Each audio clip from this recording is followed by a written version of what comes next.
Cool. So, Mr. Dwight Heck, thank you for coming on the Breakthrough Society, man. How are you? I'm doing fantastic, brother. How about yourself? And thanks for having me on. Yeah, for sure, man.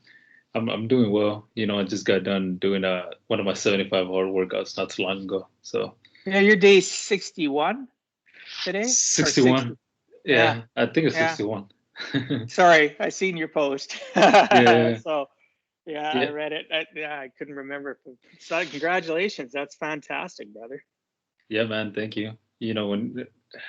When you start the program, you look like 75 days, and you're like, oh man, it's a lot. That's the 2 months and a half.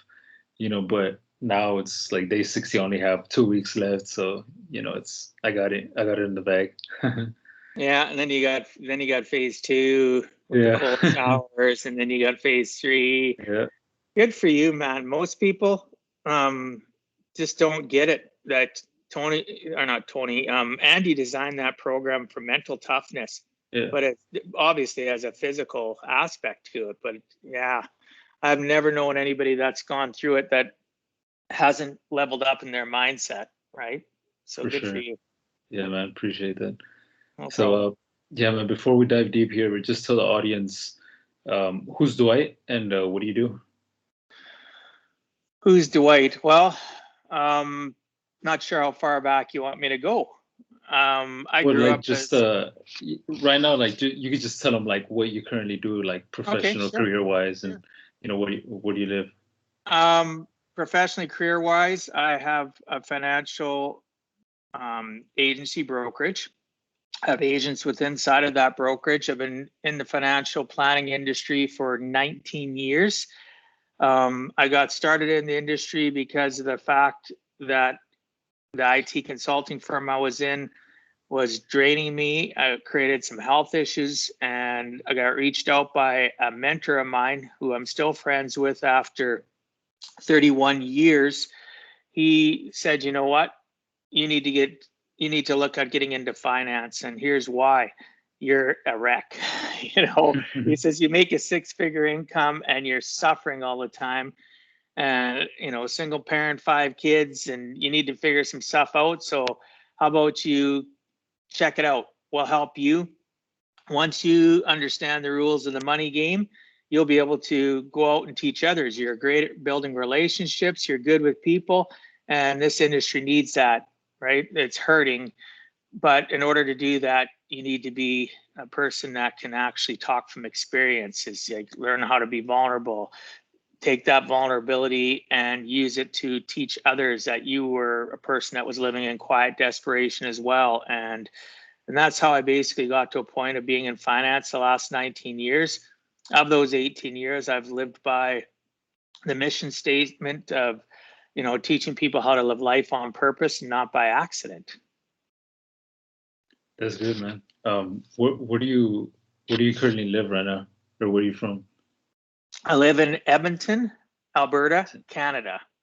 So for those that are people that are listening, um, a lot of people in the US especially don't know where Alberta is. If you at least know where the state of Montana is, and the reason I say that is I know I've talked to Americans that can't even tell me where Montana is. If you know where Montana is, we're directly above Montana. Mhm. Our borders mirror one another. So literally I can jump in a vehicle and be in Montana in 5.5 hours, right? So, and I live in Edmonton, is the capital city of the province. So for listeners, province is like a state. We're a city of 1.2 million people, and yeah, I've lived here for not for most of my life. Right, didn't grow up here, but lived here most of my life. So that's where I've come from. Nice, but you're originally from Canada. Yes, yeah, born and raised about an hour southeast of here. Be about, I'd say, maybe 60 miles.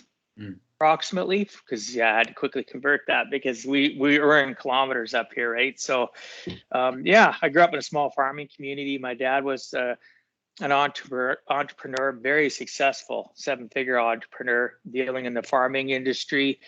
And I grew up with a passion, just wanting to be in business. How could I not? I seen him be the ultimate professional relationship builder, understood that if you can't build relationships, you aren't going to keep your clients. They're not going to be happy. He was always, without even trying, he was always seeking out the ultimate customer service experience for his farmers, right?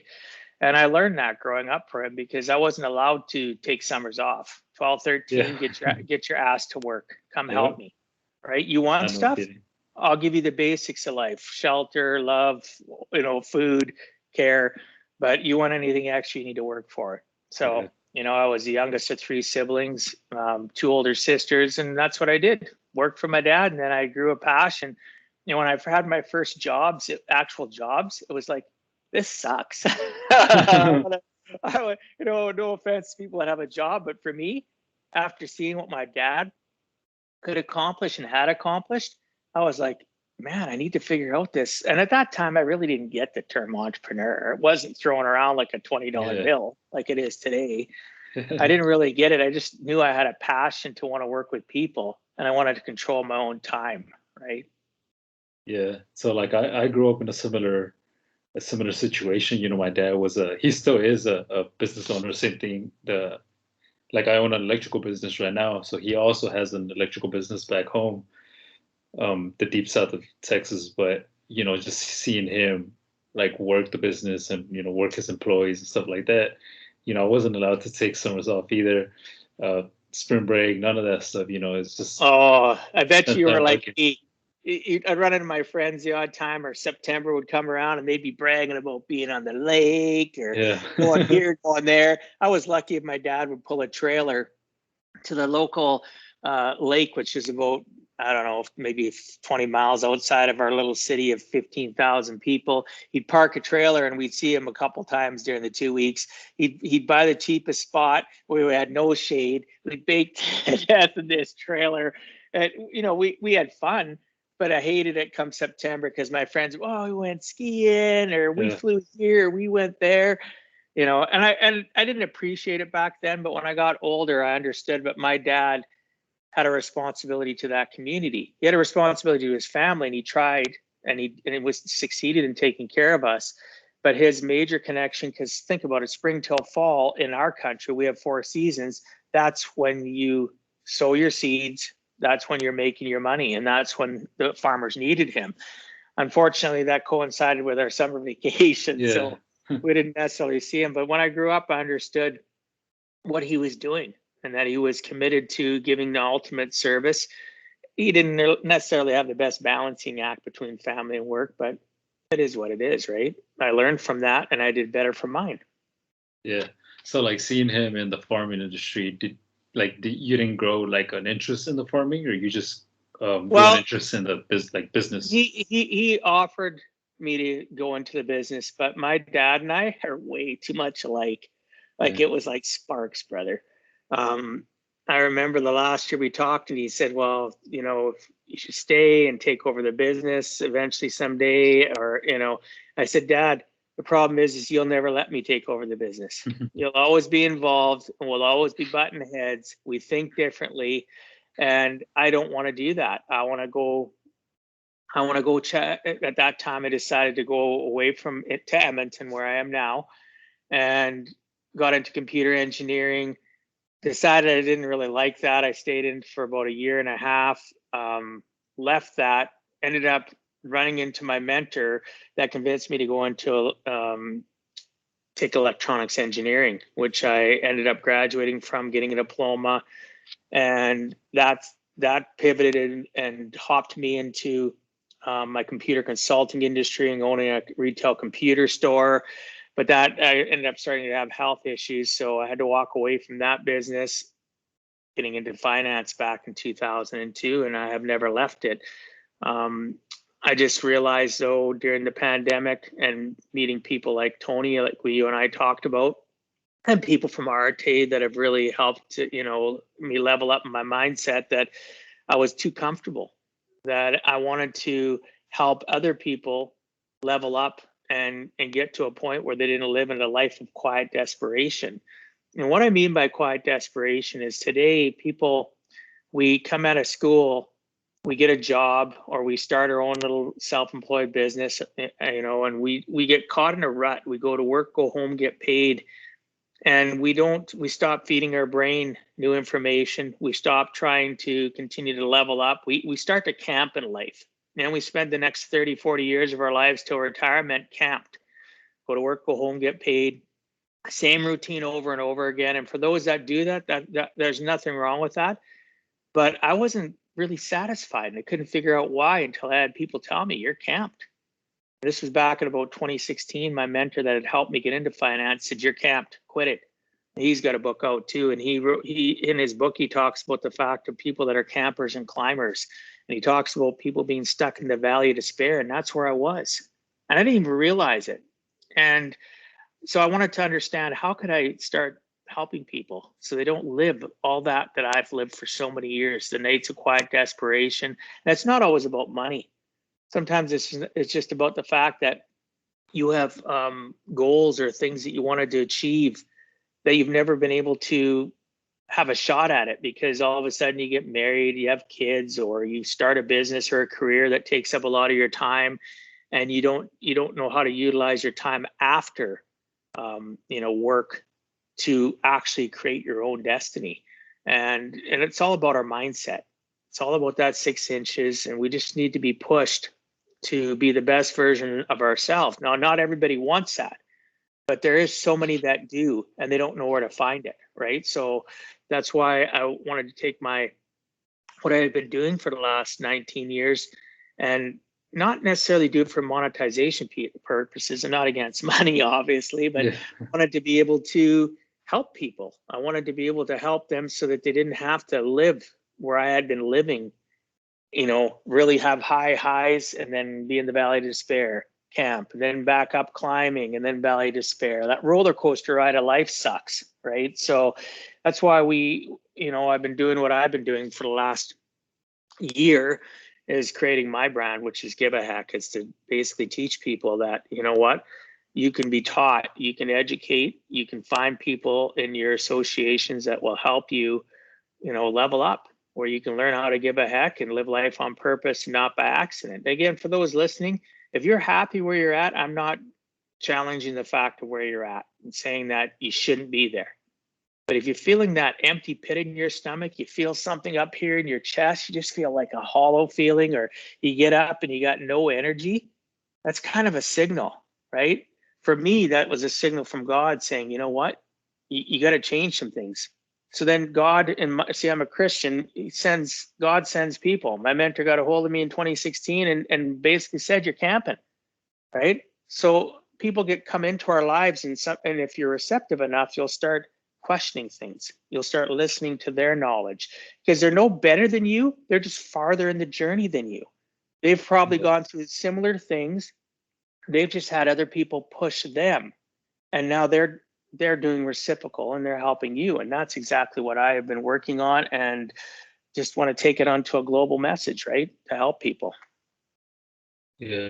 So like that moment in 2016 when your mentor, told you, hey, you're camped, like, did you go out and try to find somebody that can mentor you, or did he just, did you just find him on social media or something like that? I stuck to him initially, but I love my mentor. He's a great guy. Like, he's quite a bit older than me. He's a millionaire many times over. But the problem is he's pretty set in his ways. So I got mentored somewhat from him. And then in 2018, Ed Milet was speaking, right? And I've known Ed because of the finance industry. I've seen him speak many times. Even 19 years ago, the first time I seen him speak, he was at a conference. He was invited to come speak. And all of a sudden I was following Ed, and I'd started following him in his new podcast, and I was on his mailing list. And I started, and then he interviewed Annie Frisella. I was like, ooh, this dude's kind of nasty. He's kind of rough around the edges. And I had a hard time at first loving Andy because he curses so much. But then I started realizing that it was my problem, not his. And I started listening. So I was already listening to Ed, started listening to the MFCEO project. Bing, all of a sudden one day email comes up. Hey, we're starting this new society called the Heritage Syndicate. put in an application. And I don't know, I didn't hesitate. I just did it. I hesitated when I was accepted, when they said this is what it costs. But so I ended up, that's how, so from that 2016 phone call, it takes a while. Anybody that's listening, don't expect to start tomorrow and be a rocket scientist the next day, or be the highest level of entrepreneur. Or if you're just looking to advance your career, there's nothing wrong with that either, or your job. Just, it takes time, right? You got to, again, find those proper associations. So in 2018, I joined, got accepted. There was, oh geez, I forget what it was, 30,000 people that applied for the initial RTA, which you're part of, and there was 1,200 of us accepted. So it was because they actually review the applications, right? So they don't accept everybody, contrary, because there's people that think they do, they don't.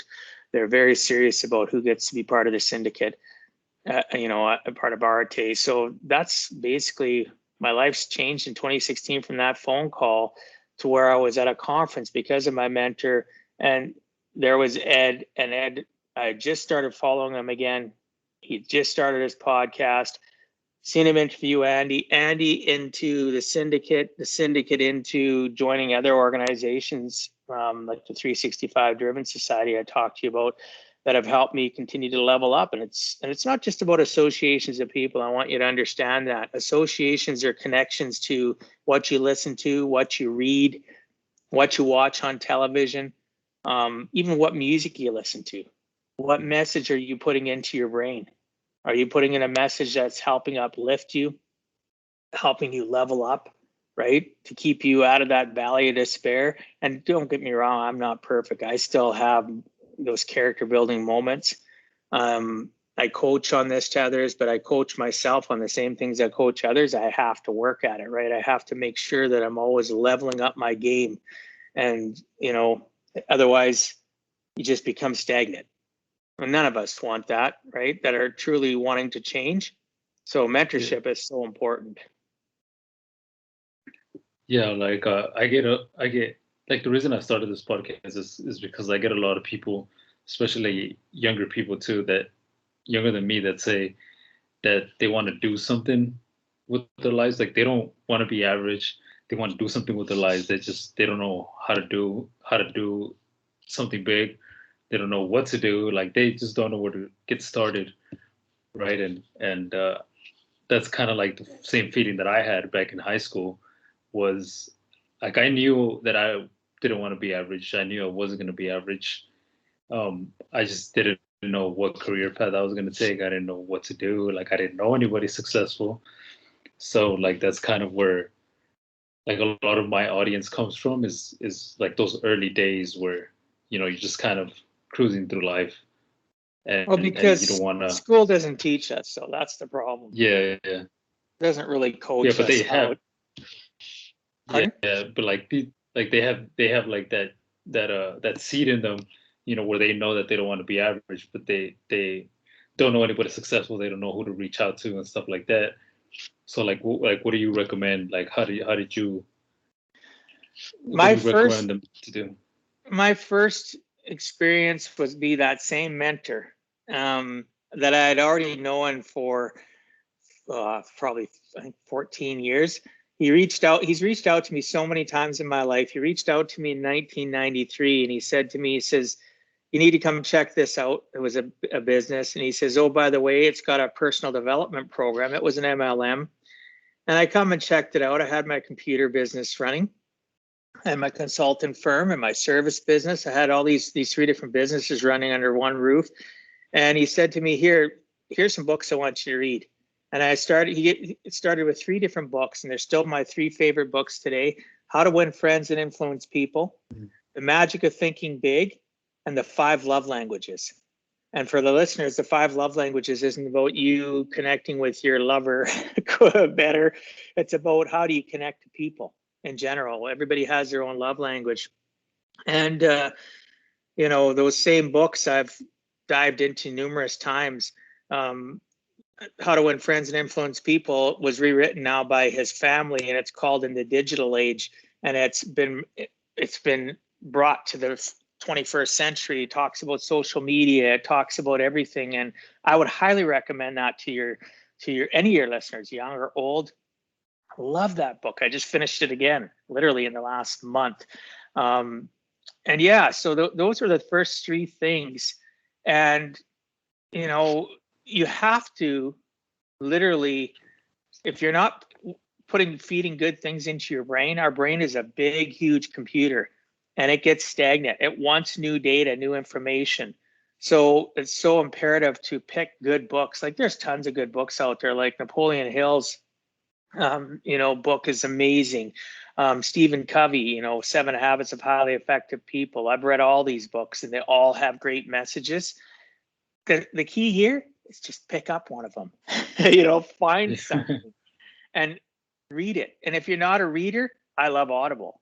That's how I ingest 99% of my books now are on Audible, just because it gives me the opportunity. I'm a very audible person, right? I'm visual, but when it comes to reading, I fall asleep. My head starts nodding, right? Yeah. So I prefer to listen to books. All those books I mentioned, all of them are on Audible, right? Membership isn't expensive. Yeah, so that's where I would start. Start feeding things into your brain. If you feel that hunger, you feel that desire, then you need to feed it. You owe it to yourself. Not just, and people always say, well, you owe it to yourself and your family or your significant other. Do you know what? Your family and significant other aren't going to matter if you can't learn to level up and love yourself and like where you are and where you want to go. Because you can like where you are and start appreciating it with little exercises like having gratitude, affirmations, just things that do work. People go, oh, that's all fluff. No, it's not. You're talking to a serial entrepreneur that's been in my current entrepreneurship business for 19 years. And personal development is what's kept me going, what's driven me, and most importantly, the associations of people, good associations. Once you have a good association with books, you'll stay in that pattern. With what you watch and listen to, you'll stay in that pattern. And most importantly, the people that you associate with that mentor you, that give you advice, they're not your heroes. They're not better than you. They're just farther in their journey than you. You'll have those people in your life for life, but it takes effort, right? There has to be yin and yang and synergy, even with your mentorship. You have to be willing to be humble, vulnerable, and it'll help you even your own current career, your current business. You'll be a better coach, mentor to other people, right? It's a circle, but a good circle. Is that something that you talk about in your book, or your book is more focused towards something else? No, my book basically starts at my origin. Talks about when I was a kid and my health issues and how I got into. Talks about my mentor, what we just talked about. It talks about the fact of him reaching out to me and saying, "Hey, you're good in finance, you're good with people, but you suck at money. You need to learn about finance." I talk about the fact of my consulting career. So I talk about all the stages and all the valleys of despairs and the trials and tribulations that I've been through, all the way up to the specific steps of how I learned to live life on purpose, not by accident, utilizing simple things like teaching people how to goal set and why it's important to goal set and why budgeting is so important. But regardless of any of that, I talk about in the book that if you don't work on your 6 inches between your ears, you're never going to be able to stick with any form of goal setting, any form of budgeting or programs that you put into place will all fall apart if you can't learn to constantly strengthen your mind. Because negativity and habits of poor habits or routines that have kept you where you're at are going to come back in tenfold, right? Because your brain doesn't know the difference between a truth and a lie. So when you start coaching your brain and start working on it yourself and having others help you as well, become accountable to your thought process, it strengthens you so that you can stop those old habits from creeping back in, right? Will they? Yes, they will. but you'll also have mechanisms and habits that'll help you push them away. Because again, your brain doesn't know the difference. And your brain wants what's comfortable. Because guess what? We've trained our brain since we were little through learned behavior to literally, you know, be stuck where we're at. It's learned behavior. So once we try breaking out of that learned behavior, our brain goes, what are you doing? Right? So we have to retrain ourselves and create things that are going to help constantly stop us from falling into the valley of despair too long. Because even the most successful people I know today have struggles, have tough days. You know, not necessarily all day, but they have moments within their tough, you know, that are tough within their days. And that's what happens to me too. I don't have bad days, but I program myself not to. I have character building moments, right? And in those character building moments, I literally have taught myself processes that I teach and coach others on to help them level up and get back into their day, right? So the book talks about all of that sort of stuff. It's an easy read. It's only 150 pages. I made it easy for people to digest, but it's designed to give people hope, right? That if somebody that went through what I've gone through in my life can get to where I'm at, the resounding theme is others have been there for me, but I had to want it. You have to want it. It doesn't matter how many people come around in your life that want to help you. If you're not willing to sacrifice and invest in yourself, and you'll never level up. Yeah, that's like one thing is like how you're saying, like your brain or your mindset, what you put in there is important. It's the most important thing, really, because if you don't have like a good mindset, like you can't really do anything else. Um, like I see like so many people with like negative habits, negative emotions, negative thoughts and stuff like that, and I see like I don't think I'm better than anybody, but like I see that that's one reason why they stay average is because they just have like this negativity all the time, or they don't like do anything to kind of just get their mind in the right spot, like with reading books or getting around other highly level people and stuff like that. So like I see how that's like something very important. Oh, it's incredibly important. People don't get it.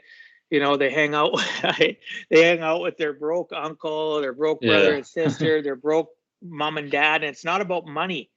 Broke means broke. Broke mindset, broke Yeah. habits. They live for the weekends, and you know, they just, and again, for those that like doing that, fantastic. You'll never be in my circle. Yeah. I'll never be in yours. We'll never be in each other's tribes. And that's not a bad thing. We're not all meant to, you know, sing kumbaya and hold hands and be together, right? I'm looking for those that are part of a community called the willing. Are you willing to change? Are you willing to always work on yourself? Are you willing to always level up? Because I am. And if you are, I'll do whatever I can to help out my friends and people I connect with. I love connecting people. Even the person I talked to yesterday, I'm connecting with a bunch of people. Couple podcast interviews I was on a week ago, same thing. And then even the people I interview on my podcast, my Give a Heck podcast, I connect them to people. Why? Because if you know, to not want to help others be the best version of themselves when you've been a person that's struggled, shame on Mhm. you, right? Yeah. That's the Bottom best line, feeling. Yeah. it's the best feeling to have Yeah. somebody get a hold of me and say, you know what, thanks for connecting me to this person. Thanks for connecting. Thanks for that. Thanks for this. I've done it to many people in Arte. I've done it to people in the 365 group, Tony Watley's group. And he's, you know, I've thanked him numerous times. I've thanked people within the group because we have high level people inside of these groups. They've all had their own successes. And people will say, well, if they're so successful, why do they join these groups? Because they want to stay successful, 6 inches. They want to always be climbing. They want their 6 inches to stay solid. So then that's part of that association. You surround yourself with people that are, you know, always wanting to level up and to climb, right? That are always wanting to do that. And the best way to do that is change your associations. Now, some of your friends, families, broke uncles, aunts, parents, whatever, friends, they're never going to change.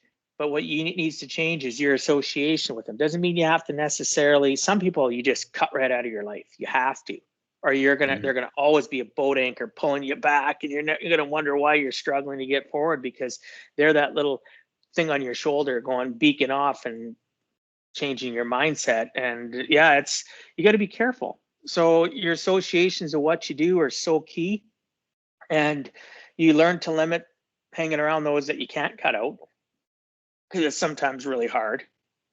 But you can limit the amount of time. You can learn little techniques and say to yourself, well, here's a family event. I'm going to show up half hour before supper or an hour before supper, like dinner for Americans. You eat your dinner, and then you stay a little bit longer, visit, chit chat, and you politely show up just before, and you politely leave shortly after. You limit the amount. You limit the amount of negativity that you can put into your brain, and you're always kind. You're always polite, and that's the way I've lived my life when it comes to specific events, so that I can stay away from the negative crap mindset of some people. Right? I don't want that. I've been there. Stay away from it. Right? Run. Yeah. That's key. It was like the people that you can't necessarily just cut out, just like limit your time with them. And like there's one thing that I've seen.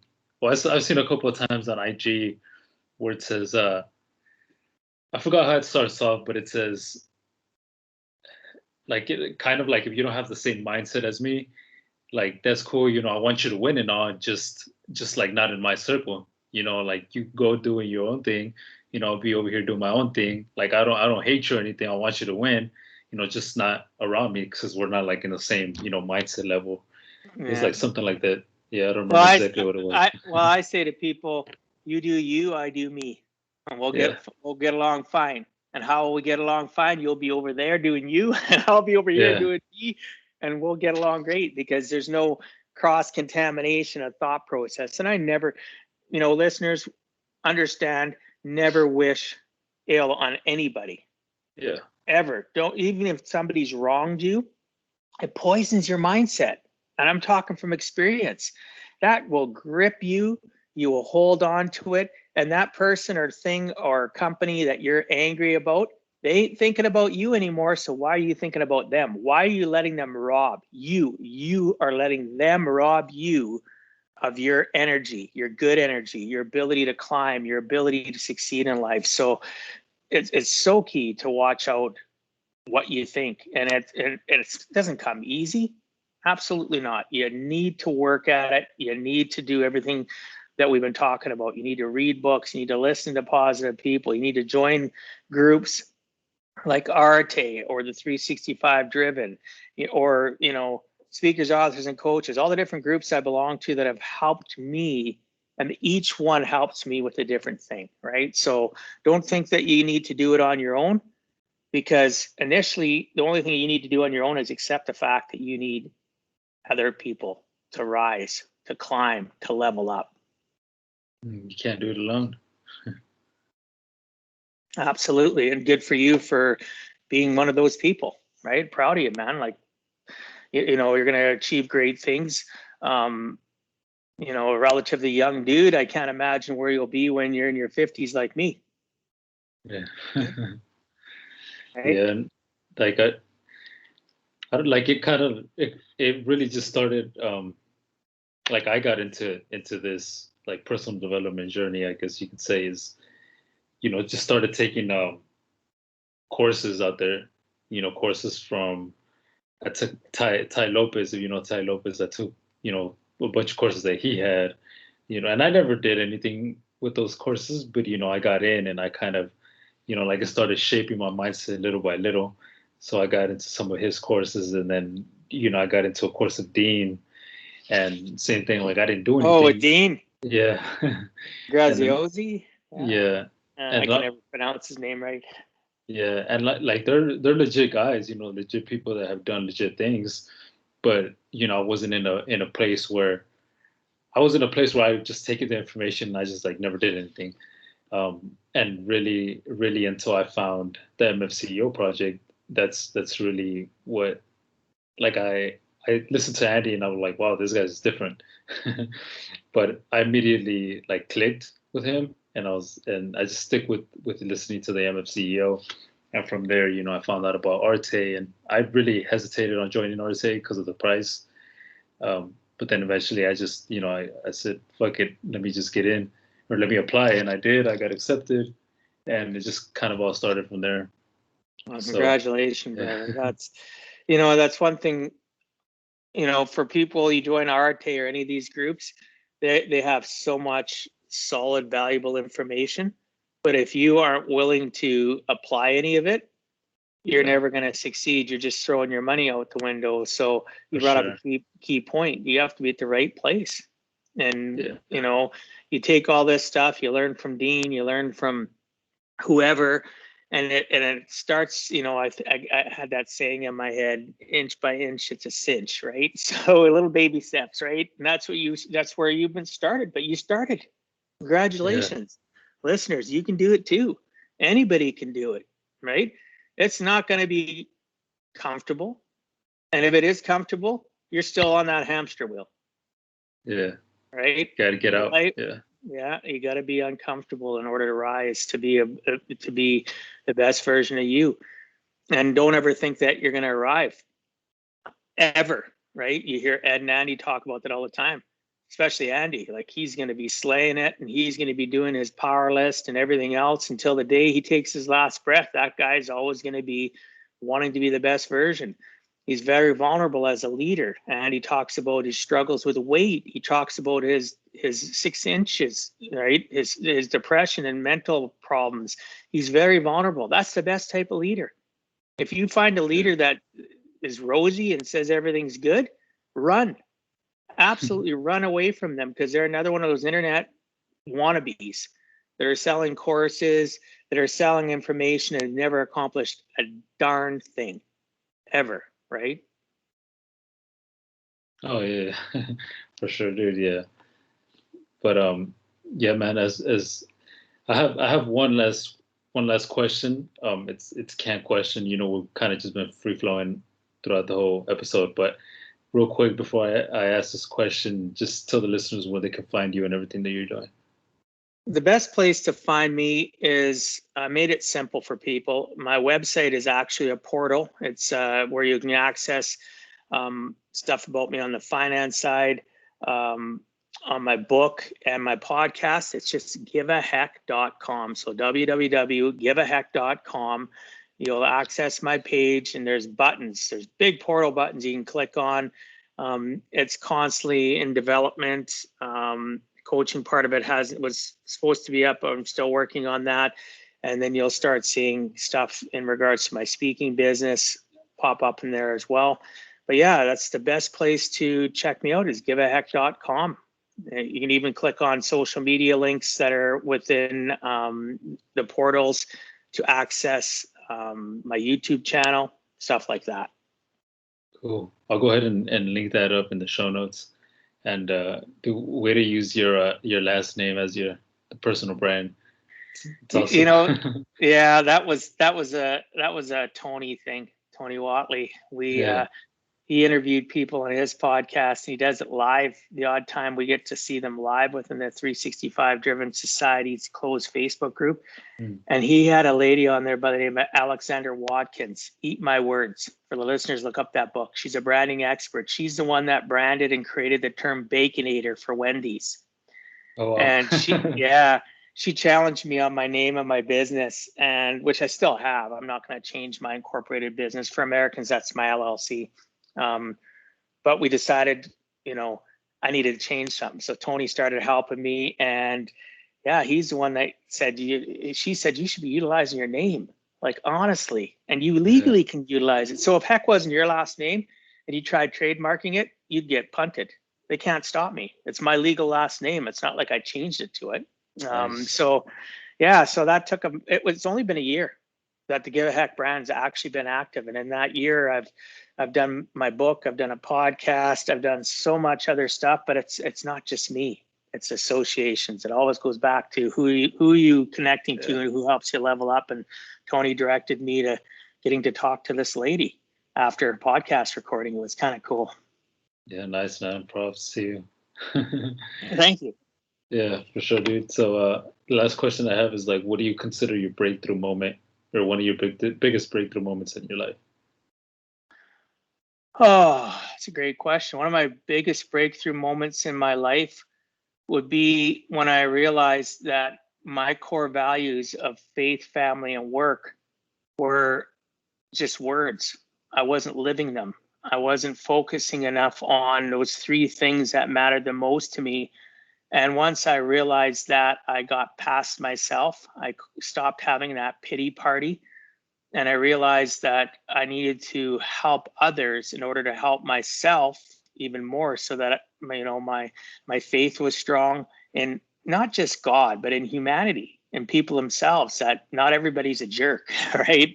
And I needed, and if I worked hard on that, then my family are always going to benefit, because then I'm present, right? So those three things help me be more present when I'm around people and be a better listener. Why is that? Well, because if you're not present and you're listening to somebody talk, you're thinking about other things in your life, your difficult challenges, or you're thinking about, what am I going to do later today?